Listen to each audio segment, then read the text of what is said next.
genocide of Hindus in Kashmir, genocide of Muslims in Godhra, and genocide of Sikhs in Delhi. What was the root cause? It was hate speech.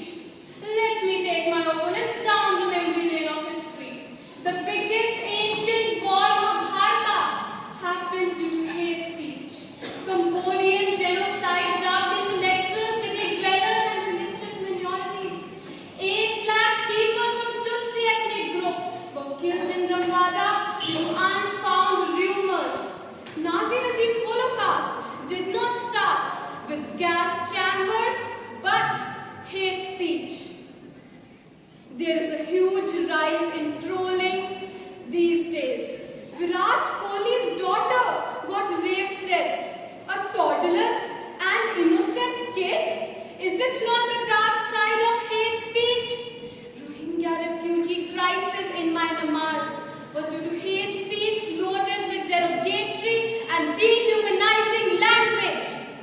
I want to ask my opponents, how can you build strong institutions at any level? Or how can you build inclusive societies? Can my opponents justify bullying, which may lead to psychological issues such as complexes, depression, and suicidal thoughts? You all know, time is the referee here, so I'll rest my case by saying, no peace will prevail or justice would fail. We talk about free expression, but there always be violation. How can you build strong institution when the instinct of hate will never abate? So my dear mates, there is no point to debate. Thank you and have an anti-hateful day.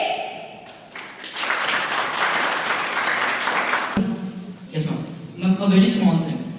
In your entire speech, there were two broader aspects of hate speech. One was considering a very emancipated thing like a Rwandan genocide, and the other was a very narrow concept like psychological bullying. Ma'am, how do you think a simple thing like hate speech can be a substantial cause for a bigger and a very impact like the Rwandan genocide, the Rohingya case you mentioned? So how a small thing like hate speech can lead to geopolitical phenomena like the Rwandan case or the Rohingya crisis?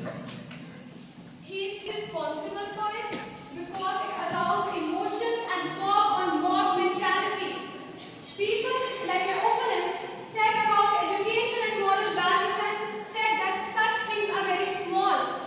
But do you really think so? Education is the main factor here, and even the emotions of people. Thank you. Karen mentioned education is a very important factor. In the Rwandan crisis, there were two main groups, Tutsis and Hutus. Hutus were primarily responsible for the genocide on Tutsis, but they had an education rate of 94%. On the other side, people seem to mention the Tutsi genocide. At the end of 1994, before the ICJ convention, the Tutsis also conducted a genocide against the Hutus. If we consider that hate speech is the only pattern there, or education is the only pattern there, then how this 4-year long war is justified?